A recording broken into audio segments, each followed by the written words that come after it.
This is Scott the Fix-It Guy. Today we have the LG washing machine with the moldy, smelly door boot, the rubber door boot. And here's the part number for the new door boot. And we're going to be putting on this new one. The old one just has terrible black mold stains on it and we can't get rid of the smell. Pretty common problem for most front-loading washing machines. Keeping the door open all the time really does help though to keep down on the mold. So first thing we'll do is make sure it's unplugged, and we're going to pry off this outer ring with the standard head screwdriver, and then we're going to push the front of the gasket in toward the middle. It just makes it a little bit easier to work on. Another option to do this procedure is to remove the front panel, but you can do it with the panel still on, and there's less room to work, but it's definitely possible. It's a little bit faster. This tool is what we need to remove the inner spring clamp and also to put it back on. Kind of expensive, but really hard to do if you don't have this tool. So here's one on Amazon. You might be able to find it even cheaper, but it really makes a difference. So I'm putting the tool in position, one part on the clamp and one part on the spring, and I'm loosening it up and then pulling the whole thing toward me so it'll come off. Then I'll pull off the old spring clamp, and now I can get the old boot off. First I'm going to take off this little hose here at the bottom, remove the spring clamp with a pair of pliers and lift up so it lets go. And then I can pull off the old boot.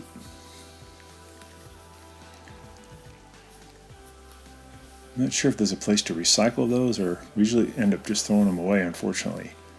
Here's the old one. Here's the spring clamp. And now I'm getting some of the guck out of this little drain hose at the bottom. You know, it's a good time to do it because you have it opened up. So I'm just using a little screwdriver to get that dog hair out of there. Pretty common that hair and junk builds up in there, and then it doesn't drain very good from the inside of the door boot. We call it the bellows. So I'm using a pair of pliers now. I'm going to move that spring clamp that's on there down as low as I can get it. And then I'll take the spring clamp that used to connect it to the door gasket, and I'm going to put that one way down also on that same tube in preparation for when I do the reinstall. This makes it a lot easier. So I'm pushing it down lower than it's supposed to go. Then later I can easily slide it back up over the rubber boot. So I'm puncturing this gasket because it has the part for the drain hole, but it's not a real hole here. It's blocked by the rubber, so I'm making a little bit of a hole that's going to allow water to drain through there. Be careful when you do that you stay inside this circle. So I'm just using a standard head screwdriver to poke through there, and then I'm going to pull out some of that rubber that's in the way, causing a hole that I can hook to that tube, and then water can just drain out from inside the bellows. So now I'm going to sped up the camera here a little bit, some liquid detergent on the inside seam. This is the seam that's going to go against the plastic tub. I want to lubricate it because it makes it a lot easier to put on. So this stuff's pretty slippery. This is just liquid detergent. I'm getting it all through that rim, just putting it on with my fingers. And then I can go ahead and install the new boot. I'm going to push it into that plastic rim right here where my fingers are. I'll start at the 12 o'clock position up at the top, push it in, and then I'll work around just an inch at a time to the right and to the left. So I got the top part lined up. I'm going to get the whole boot in there. Then I'll push the inside part of it into the metal spin basket to kind of get it out of the way so I can see better what I'm doing. Just fold it in. It's a little awkward. There we go. And now make sure everything's lined up. We got this drain thing at the 6 o'clock position at the bottom. Then I'll reach up to 12 o'clock and I'll start pushing it in.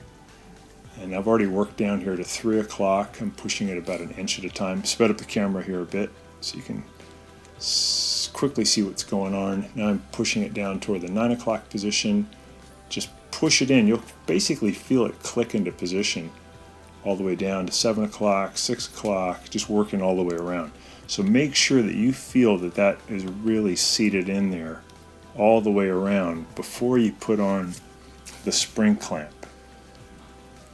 There's a groove in the rubber where the spring clamp fits in, so you're going to put that back over the back of the gasket, and it's going to hold it down against the tub. So make sure that it fits into the groove all the way around.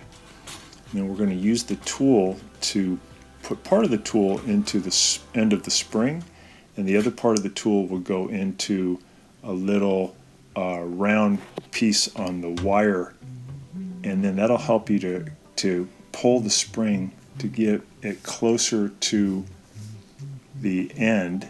And then you're going to loop the end of the spring over a little hook in the wire. So that tool helps you to stretch the spring so you can get the end of the spring up over this little hook on the wire.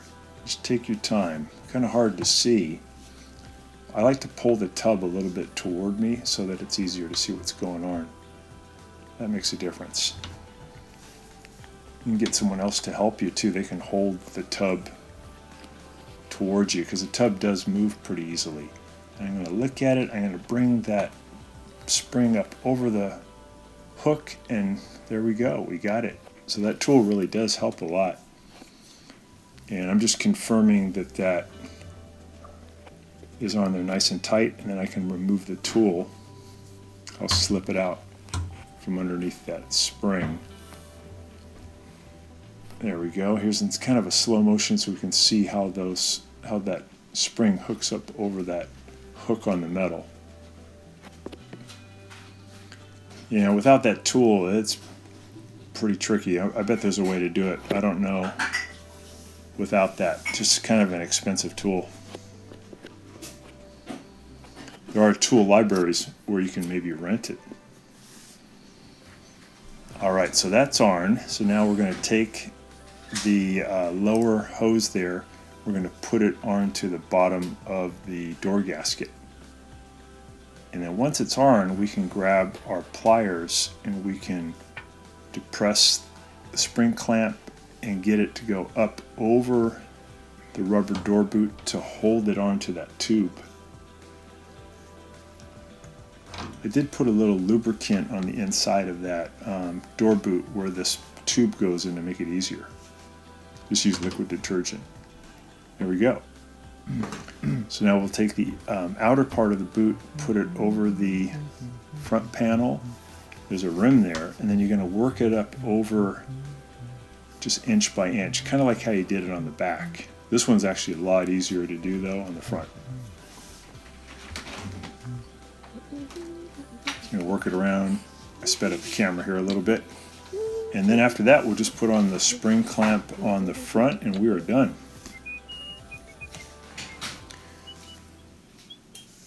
So keeping that door open as often as possible will really help to keep the mold down. Also, wiping the inside dry of any water when the cycle is done can help.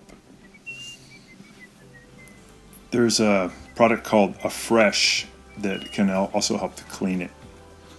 So I'm putting some more lubricant, which is the liquid detergent, on the outer spring clamp. This is a really important step to make it much easier to put on this outer spring clamp.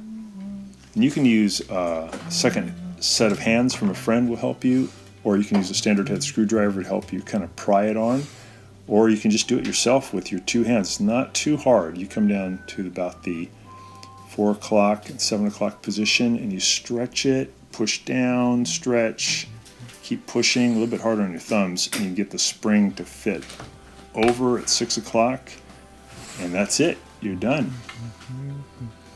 Close it up and test it. Make sure that there's no leaks. I'm just also wiping that glass bowl, and you're all set. Got a nice brand new gasket, no more bad smell. Hope that's been helpful to you, and please subscribe to our channel when you get a chance. Thanks for watching.